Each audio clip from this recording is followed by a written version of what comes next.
I've been in Coalville a couple of years. The wife became very poorly. I became a carer, and having spent a number of years, probably 10, 15 years in that caring role, I was basically looking for an outlet, where I could spend an hour a week perhaps, and just enjoy photography. I wanted it to involve photography because obviously I was still into that.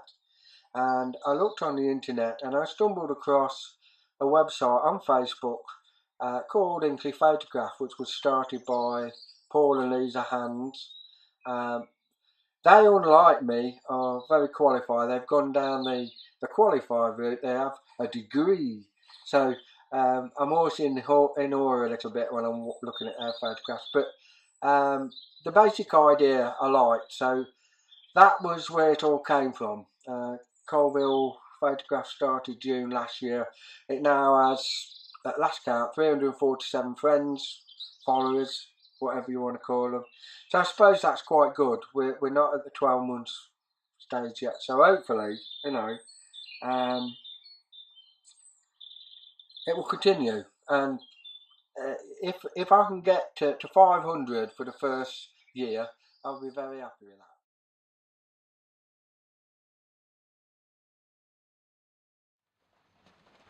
Oh, look at this weather. God, blimey.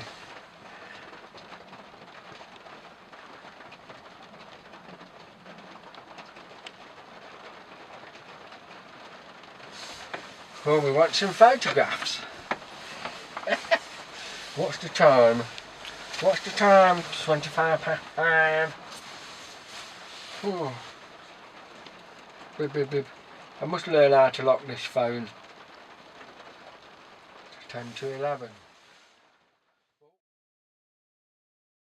During the weeks, months after my separation from first wife, for company really, I joined a group called Gingerbread. It's all a bit sad, gingerbread, you know. But the Hinkley group, which I was a member of, set up an event, an evening out with the Coalville branch, and a function, a dance, that kind of thing. Don't know exactly what it was. But I got there and I spent the whole evening with Liz. Liz was there and I sat there and we sat talking. And that's where we met, and it was odd because we went out, said good night, she went home, I went home, and then it transpired some time later, because I've been given a phone number, when I rang up, I was in the wrong, because apparently I went home and I wasn't supposed to go home. I was supposed to woo her. You know, I thought, well, I've only just met her, but that's how it happened, and it wasn't till some weeks later, after that first meeting. And a few days before the wedding, Britain had snow, and I'm talking 80s snow now, and it was 6 foot high. So we moved to Nuneaton for about 6 months. I'd worked there with Radio Rentals. I'd worked there for several years, but strangely enough, when we moved there, we didn't like it. So within 6 months, we'd moved back to my old hometown in Clay. We lived in that last house until Liz suddenly announced that Hinkley was a godforsaken hole and she wanted to come back to Coalville. And unfortunately she was determined, so that's what we had to do. And that move happened. Come on, slow down a bit. I didn't talk back then how I do now, because the wife's knocked it out of me now. But I was always being ripped into back then, because Liz would go on about my Hinkley slang. I told her very early a story about me as a lad, and the story was that I'd go down the recce and I'd come home roaring, and she'd say, "You went where and did what?" I said, "I went down the park and I came home crying." And she'd say, "Well, why didn't you say that?" And I said, "Well, I did. I said it in English slang." And she'd always have a go. And so with that in mind, the first time I went down Coalville, I walked down the main street and there was a shop opening up.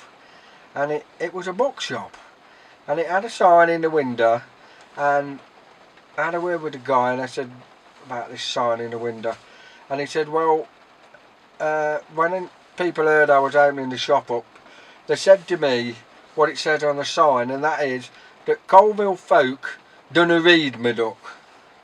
So I had to smile because the wife went on at me about my English slang, and it's nothing like Coalville slang at all. Coalville folk dunna read me duck. I think that's hilarious, and I bring it up every time she has a go at me now.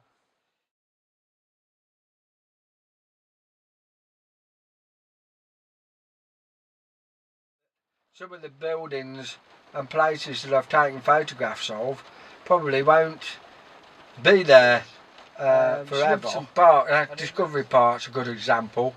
Now it's been made public knowledge that it's going to everything. All the big exhibits are going to be shipped out, and they're going to build some kind of mini miners, thing at the side. So obviously they've got plans to line somebody's pockets, I suppose. They're going to sell the land off, and there'll be a loss for Coalville, because I'm a great believer. When you look back, they said we've got to get rid of the dog trap, we've got to get rid of the swimming bath, but we will replace these things.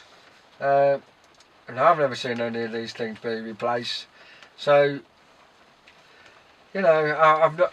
Forgive me if I'm not very confident. I share the same view as a lot of people now that are saying on various sites on the internet that it's too much about money and not enough about the people of Coalville. And that is a sad thing, but what do you do? If we were councillors and we had any wallet, then we could probably make some difference. But I don't know.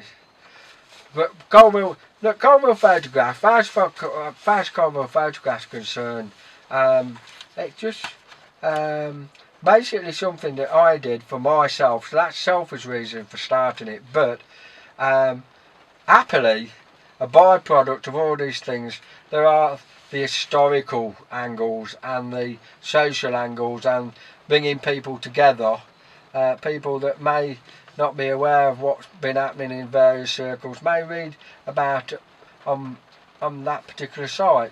Not just my site, but a lot of sites. But it's nice to think that at least some people have been brought on board and together against something that's not necessarily a good thing, and it's all come about because of something that you've started.